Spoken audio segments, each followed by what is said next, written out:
Hi everyone, welcome back to Sin City Crypto. My name is David. Completely threw off my intro. Bitcoin, will it get to $70,000? You know, in fact, what I was doing, I was starting a poll. Will Bitcoin hit 70K before the show is over? Once that poll is up, do me a favor and go ahead and cast your vote. Also, you see on the thumbnail, a very mysterious man. Case closed. What does that mean? Is it up only from here? As Rob likes to say, is the bull market back? That's what he does with the bullhorns. Anyways, we have a lot to talk about today. Gina, thank you very much. Roll the intro. I know. Do it again. Hola! It's your boy, Big Rob, back in the house. Welcome to Sin City Crypto, home of the entertainment-focused cryptocurrency content. We take old, boring, and stale information. We do it in a entertaining and FOMO kind of way. Bring the heat. Rob said, I haven't done that in 4 years, man. I love how you, like, do inside jokes, and then it's from, like, 7 years ago. Still a joke, right? And then everyone here is like, what? Still a joke, right? No, jokes are meant to be funny. Jokes are funny. You know, I see that notification. You know, my kid hit 1,200 subscribers just posting cheese. Okay. It's the cheese. The cheese man. All right, Bitcoin. Oh man, what a day. Bitcoin. Look at this hourly chart here, guys. 1, 2, 3, 4, 5, 6, 7, 8 consecutive hours of green candles with rising volume. I made the grave mistake of trying to time the top on Bitcoin. The crew here knows I actually was in the profit for a quick hot second and then everything reversed. And so I did make some money on a short. But guys, if you're going to short the market, just be very, very careful. Everything on every time frame is telling us there's continuation. Maybe the 3-hour rolls over.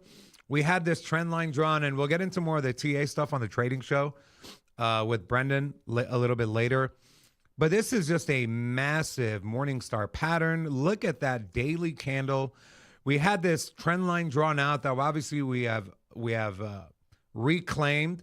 Now, lower time frames, I think the move here, guys, is going to be to long the retracement, not try to time the top like I try to do.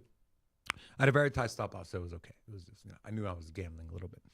But this is the level that we want to long. $68,250. I know that seems like a galaxy away, but we must remain patient. I think this would be a very high probability trade. Let's go ahead and take a look at what that would look like. I would hide my stop loss below our VWAP. And honestly, guys, I think we're going to take this thing up to 70K, maybe 70,095. That is a 4.5 to 1 trade setup. And so maybe we'll get it on the trading show. Maybe we'll get it on this show. I don't know. Either way, this is should be a really nice trade setup for everyone watching. Okay. Gino, will you do me a favor? Will you close out the notifications so we can see the chat? Thank you. All right. Rob. What's up, man? What's happening, dude? So is the bull market? You know, I think that an interesting position that we're in is that yes, you may speak. You hi. Had your hand up. Okay, thank you. So, interesting position that we're in is that what direction is this going to go? And then, you know, we find ourselves saying this more often than not, but this pump seems a little different, right? We expect bounces on the way down on bear market trend, you know, and earlier this week I was saying like, hey, I think it's more likely that we are going to continue to the downside, and I still believe that. If I had to pick a direction and I said, hey, where are we going to be at in 6 months? We're going to be ultimately higher or lower than we're at currently. I still, by a small margin, think that we're going to see a little bit more downside. So I think that will be... The bull market's not back? The bull market's not back. In my have to pick a direction, right? But now we're a lot closer to 50-50. So you flip this coin and it hits, you know, I call heads and then it ends up tails. I'm not going to be like flabbergasted. Like I never thought that was going to happen. What a great word that is, flabbergasted, right? Yeah. Such a good word. It is.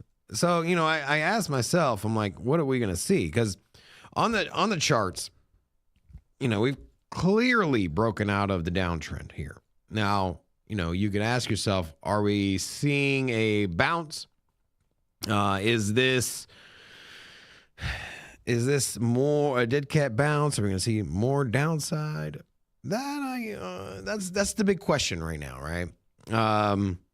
You could realistically see two different plays here. You could come down and then hit this, what was trend line that we were using as resistance, come down, hit this, and then take off, right? Go up to, 70 plus thousand.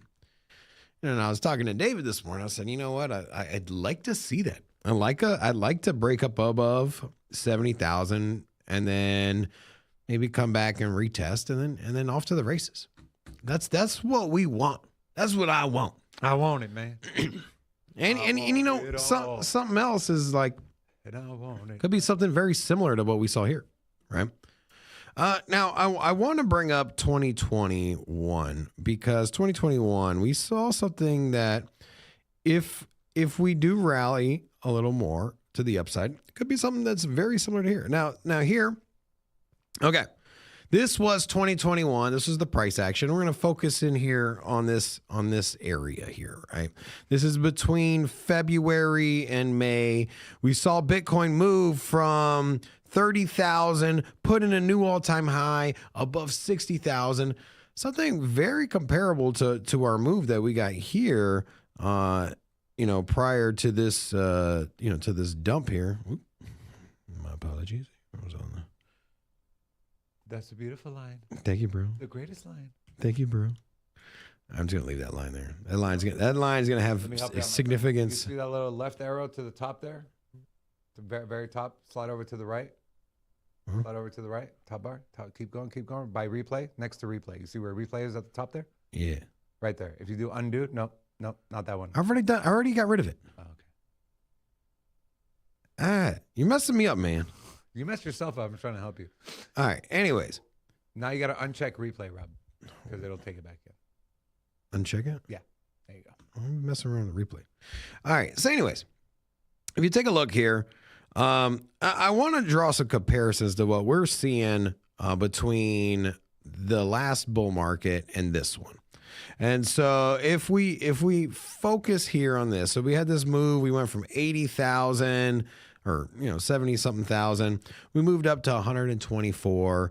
You can look here, ultimately this move is what we're looking at. Now this was more of we know that 2020 with the immaculate printing and the airdrops from the president, giving everyone checks that everyone went out and bought Samsung TVs and Bitcoin.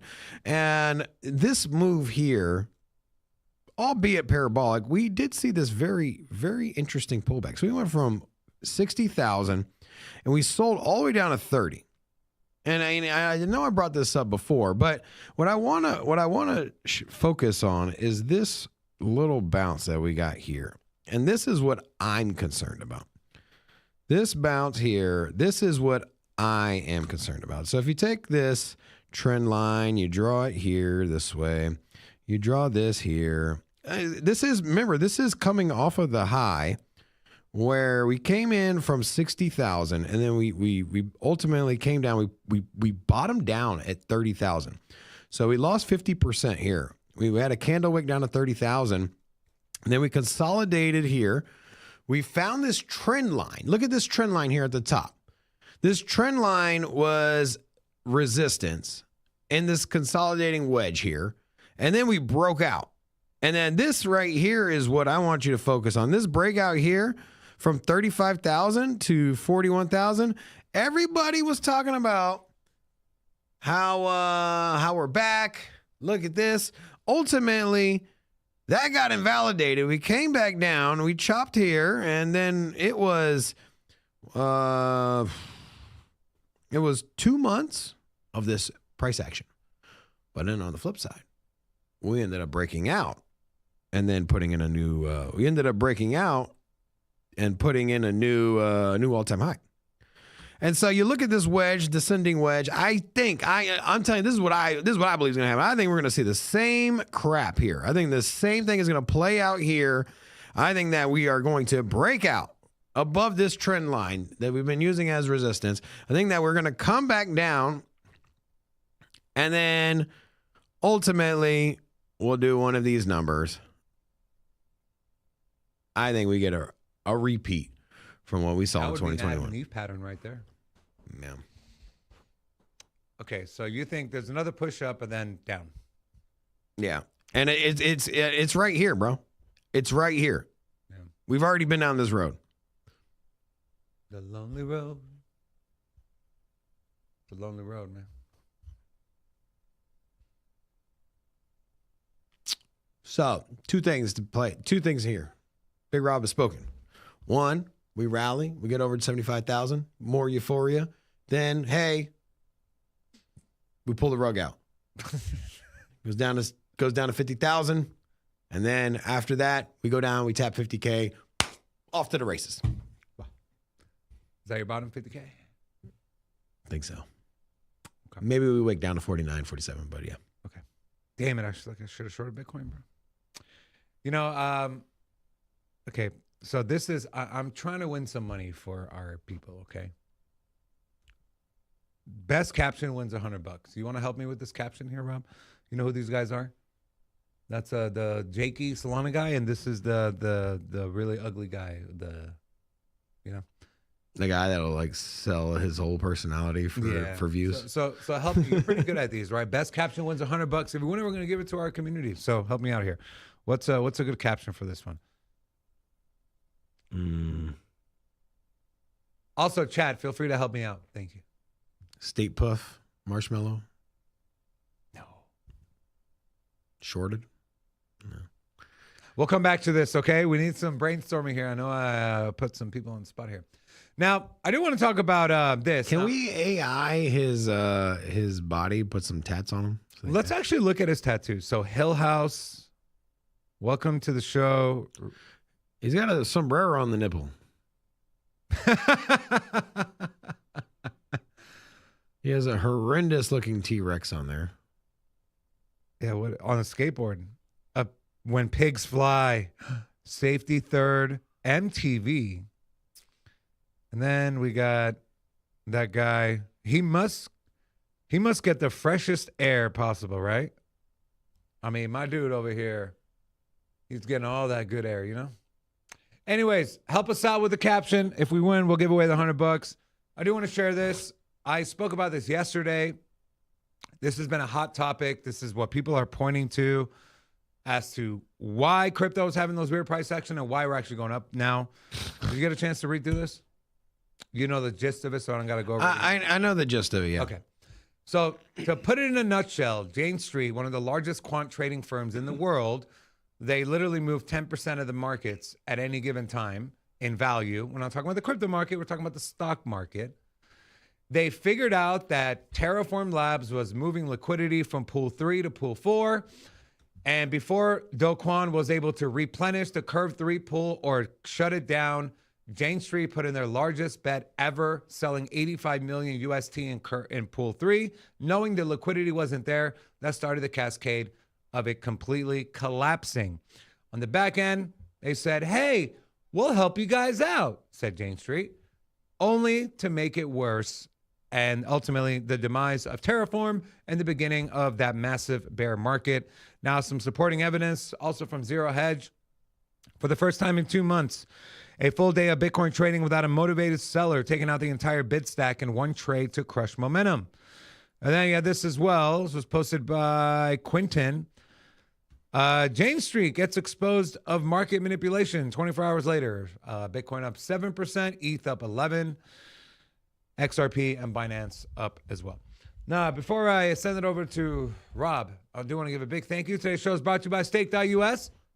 If you want to have some fun, play some games, win some free stake cash, look no further than Stake.us. There's a link in the description if you want to support the channel. Also, when you finally create your account, go ahead and claim your free daily stake cash every day.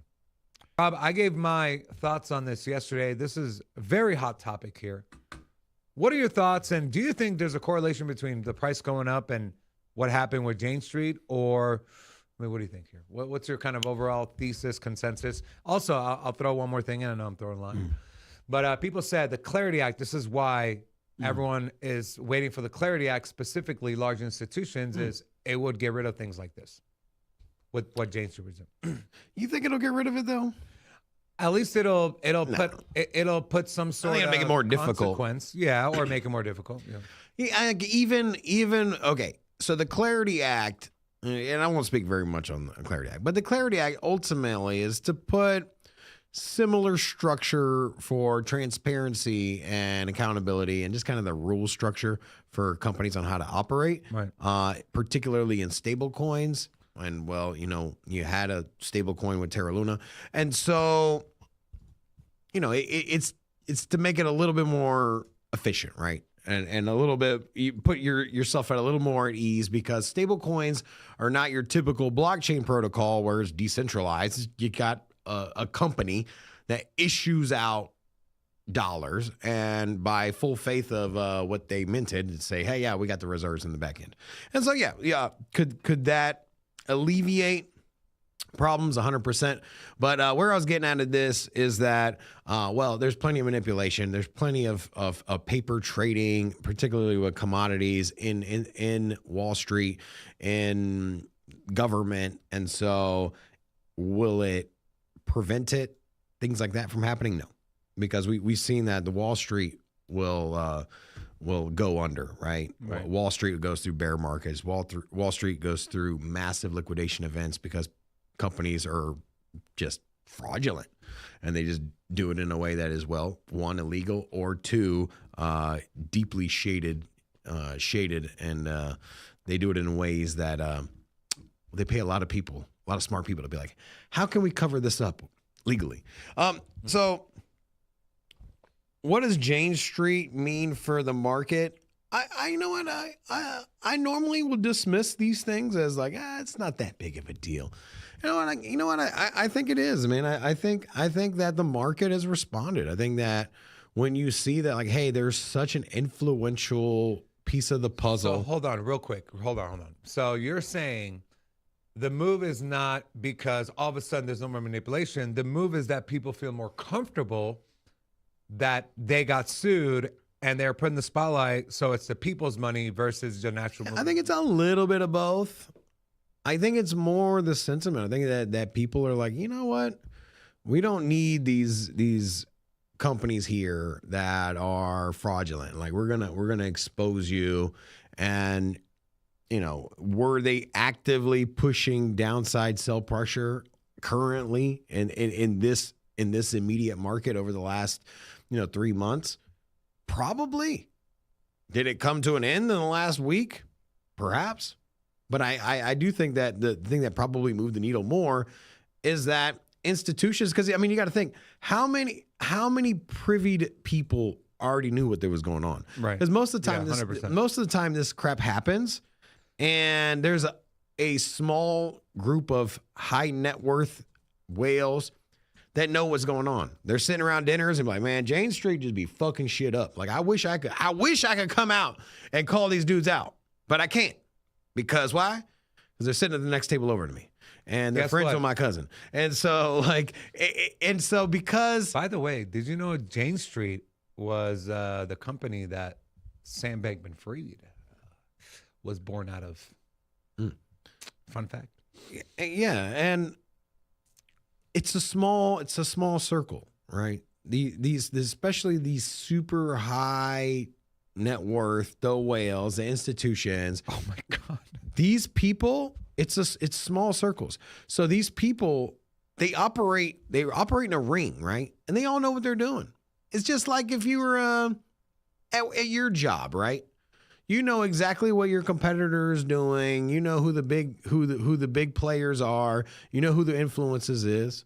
And then you got your dishwashers or your janitors or your housekeeper or whatever industry you're in. You got people that have no idea. They work there, but they got no idea what's going on. But there's a small group of people that they know exactly what moves business. And that's what we got here. And so now Jane Street closed down. And I think that some people that knew what was going on, that were afraid to play in the markets, be like, man, I ain't long in anything. Not with Jane Street out here. I know what they do. That's an interesting take. And so Jane Street, they get called out. Now people are like, whew, you know what? We can long the market again. I can put it in, I can put a position here, and there's a little less manipulation today. Take a guess how much money Jane Street made last year in net trading revenue. No. $20.5 billion with a B. They have 3,000 employees. That means each employee, each trader made them $6.8 million in 2025. I just put it in Grok. I'm like, hey, how big and influential is Jane Street? And they are top 3, if not number 1. They did get sued in 2025 for trade manipulation and disadvantaged small investors. So this is nothing new for them. It's high frequency trading, right? When you're able to essentially, it happens in Wall Street too, guys. Talk about front running transactions on the blockchain, right? Maximal extractable value, MEV. The same thing happens in Wall Street, but there's more volume in Wall Street, so the gap doesn't need to be that big. So nothing new, but it's interesting to think about that. Okay.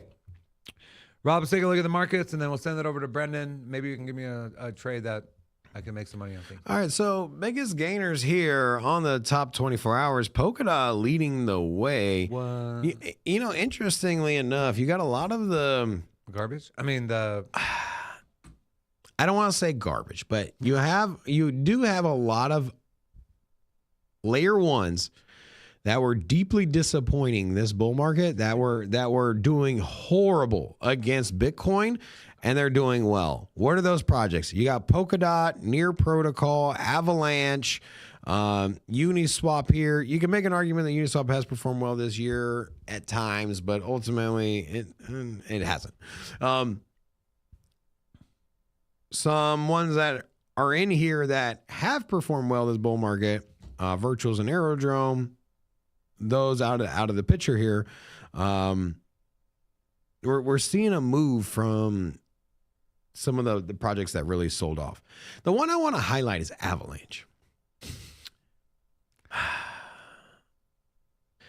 Avalanche is just always down and to the right. We see these breakouts. We get this excitement, right? You can see here, this was back earlier this month. From $8 rallied to $9.30, and it continues. You continuously see these rallies, but it gets given up. They give it up almost immediately, and I'm just curious if this move here is going to retrace back down to $8.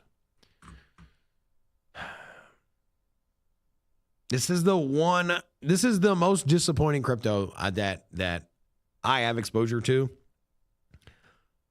And Avalanche? Yeah.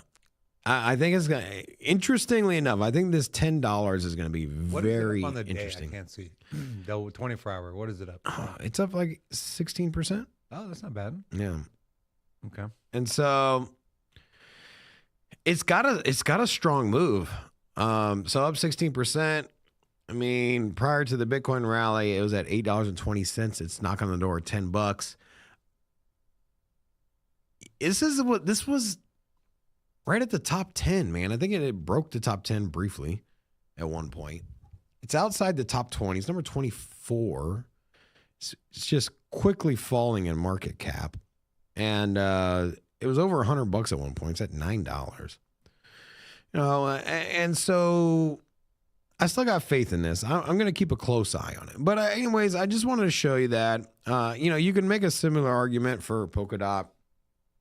We personally here at this channel don't really believe in Polkadot, but I'll say this. Polkadot's in a very similar situation as Avalanche, right? It performed very well. It had a great founding team. It had a lot of promise. Utility was taking off. There were a lot of pair chain auctions and activities on Polkadot. And so, could you make an argument for Polkadot over Avalanche? I could see that. And so I think we're in an interesting situation. You can make an argument, but I don't take that argument. My side is what would Avalanche anyone argue No, I'm saying like. No, I know you wouldn't take it, but what, like, if you were to put yourself? No, but like what I just said. I don't know if you just missed the last 4 sentences I said. Well, you babble a lot, so there's usually. So, well, if you're going to interject and ask a question on why, and then not listen to the part before that. Fair point. So, what Polkadot? What I was saying is that it was in a similar position as Avalanche is currently, right? Previous cycle, it did very well. Has a great founding team. There was a lot of DApp activity. There was a lot of building going on. The ecosystem was flourishing. The parachain auctions were doing well. Caught a lot of buzz, and it was on the headlines. It seemed like things were going well for it, and then ultimately comes this bull market, and it just underperformed dramatically. In the same scenario or way that Avalanche did. Now, Avalanche, I feel like performed a little bit better than Polkadot this bull market. Had a little bit more activity, a little bit more dApps, particularly in gaming and RWAs. And we haven't really seen much from Polkadot. But you can make an argument, like from a market cap perspective, you know, smaller market cap, it's doing less mainstream. But you know what? It's up from $1.25 up to $1.57, up 26%. Today, you know, it's I just like, even though I'm not a big fan of Polkadot, you already know what happens in crypto. Things that don't make sense rally. You know, if you scoffed at me when I kept highlighting Zcash for the first 2 weeks of its rally, and repeatedly said, like, nobody cares about Zcash. Why does anybody care about Zcash? And so, like, I just can't dismiss Polkadot. I don't personally find myself in an opportunity to invest in it. However, I will say this. Keep an eye on Polkadot. If all of a sudden users start popping up, you get a couple things. You get some big Twitter handles coming in. Polkadot could see a nice rally. But anyways, I'm just saying it's on the radar. It's on the radar. I'm not buying. I'm keeping my eye on you. Curve DAO though, I think Curve DAO right now up 15%. I think this is the most solid play on the market cap. On the out of the top 100, I think this is your number one play. Curve DAO for risk versus reward. Curve DAO just broke back into the top 100. This thing has been skidding out of control this year. It went from over $1 down to 25 cents, down over 75% from where we're at currently.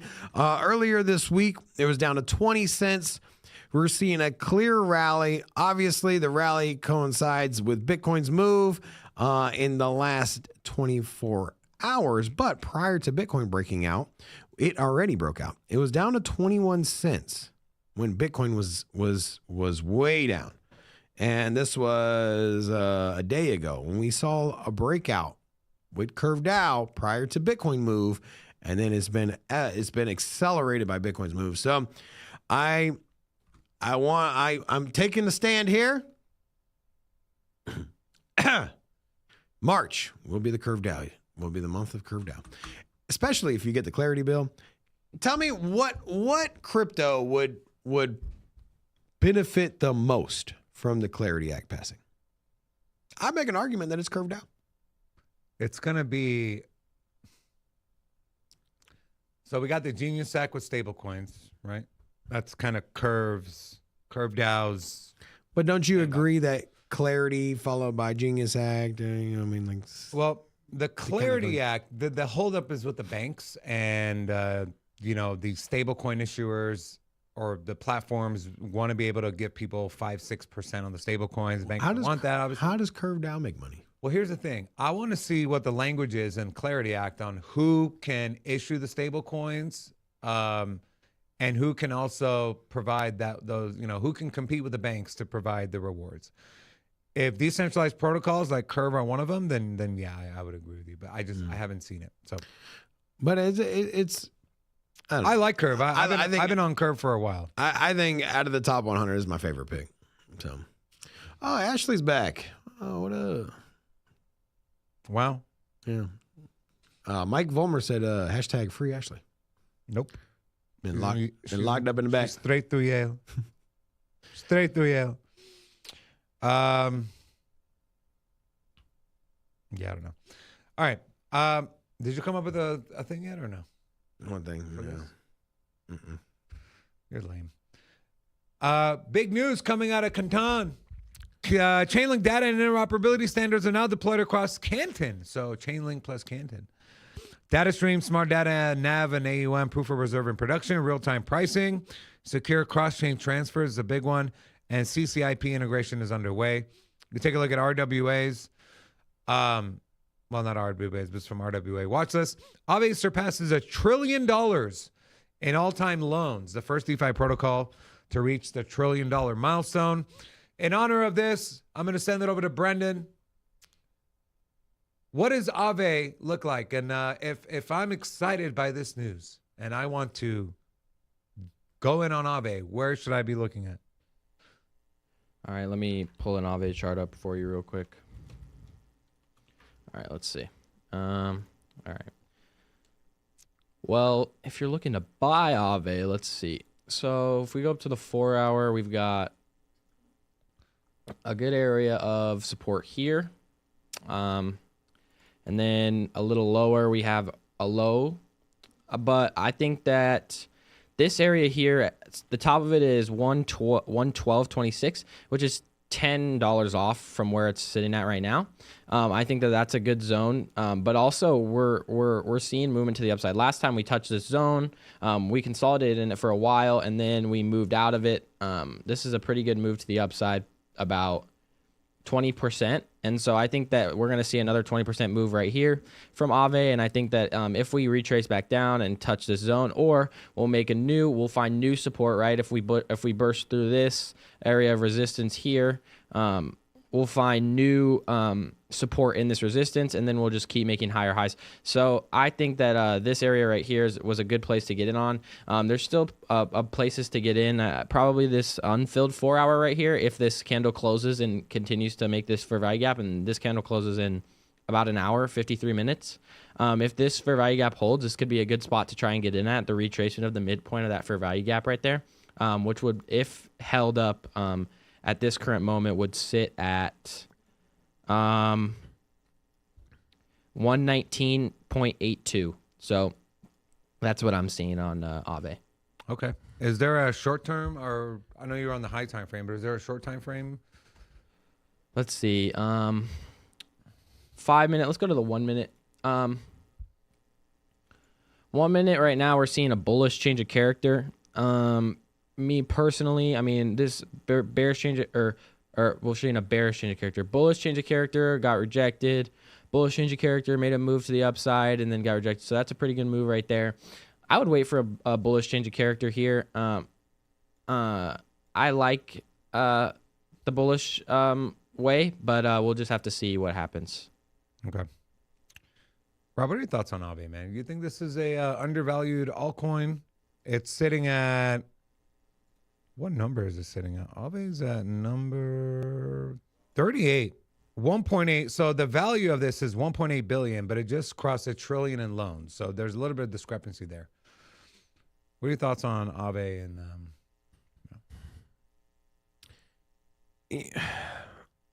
I've always loved the idea, and I think there's always a market for it.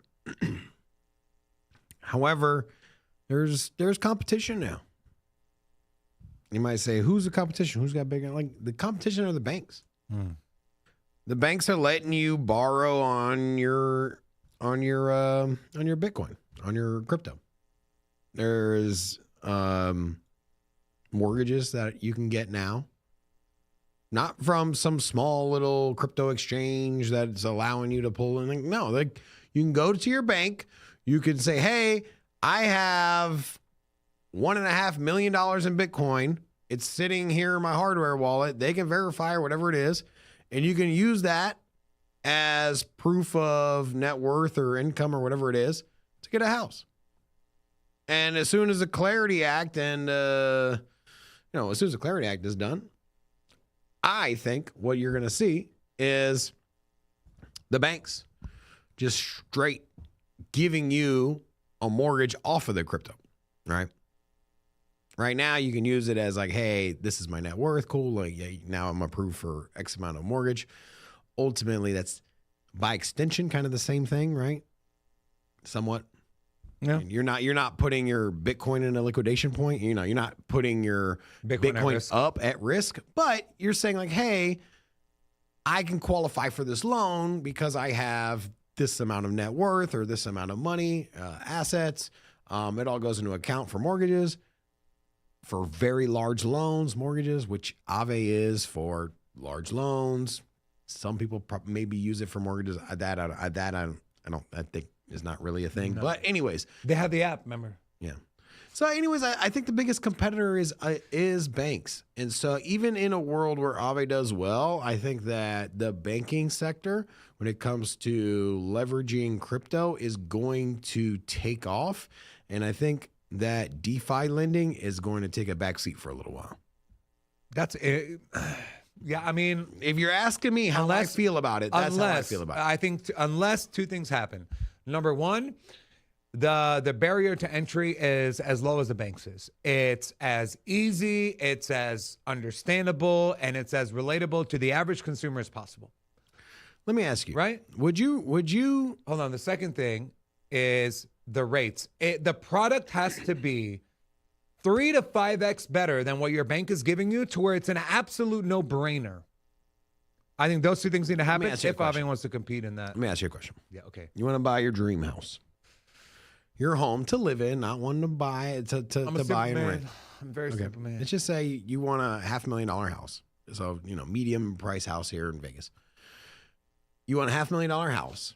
You're going to just straight live there. You're not going to rent it out. You're selling the house you have now. Okay. You're going to put up Bitcoin as collateral. Would you feel more comfortable in a 30-year mortgage for 30 years, having that loan written by Wells Fargo or it being produced by AAVE? Now, remember, you got to live there. So if something goes down with the protocol, there's liquidity issues, there's a margin call, Bitcoin price drops, I don't know. I'm just giving you all the factors. Even you, the most savvy of crypto investors, someone that has their own show, where would you put your family under? You know what? Fuck it. If we go homeless, we're homeless. I was moving with you. You got a couple extra bedrooms, right? You know the answer to this question, David. You know you're going to go to a bank, right? Listen, man. It's a little bit more stable in the long term. You know that Wells Fargo probably isn't going to go under. Maybe it does, but there's a lot of risk associated with AAVE. Now, it's still DeFi. It's still, an aggregate of what liquidity looks like and prices and margin calls and all this thing. So, you know what you're getting into. But still, there's a lot of uncertainty as far as market dynamics. And that's why I personally believe that, hey, I think that DeFi lending is going to take a back seat to trusted third-party lending. It's just the reality of it. Even you. I mean, okay, whatever. See how I just... You just what? I make you see the errors of your own ways. No, you don't. Yeah. I am really trying to find a good caption for this, man. I can't. I think this is definitely the Stay Puft Marshmallow Man, but which character is he from Ghostbusters? Is he so here's a list of characters here, right? You have, is this the old school one? No, this is not where's the old school Ghostbusters? You have Venkman, right? You have Bill Murray, Dan Aykroyd. Who's Dan Aykroyd? Oh, this guy, no. All right, anyways, man, you know what? I think after the show, I'm just going to put it on there. If we win, I'll give someone $100. But that'll do it for the show today. If you stay in the chat, you'll be redirected to the trading show where Brendan and I will be doing some trades. I did hit I did scalp a little bit of a virtual short. That's half the time when I'm not paying attention, I'm trading. So just trying to make some money. Anyways, come join us. Stay in the chat. You'll be redirected. Gina, roll the outro. Thank you. Holy shit, that's loud. Those of you that are not subscribed, sub to the channel. We love you. See you in 10 minutes. Cash is cool,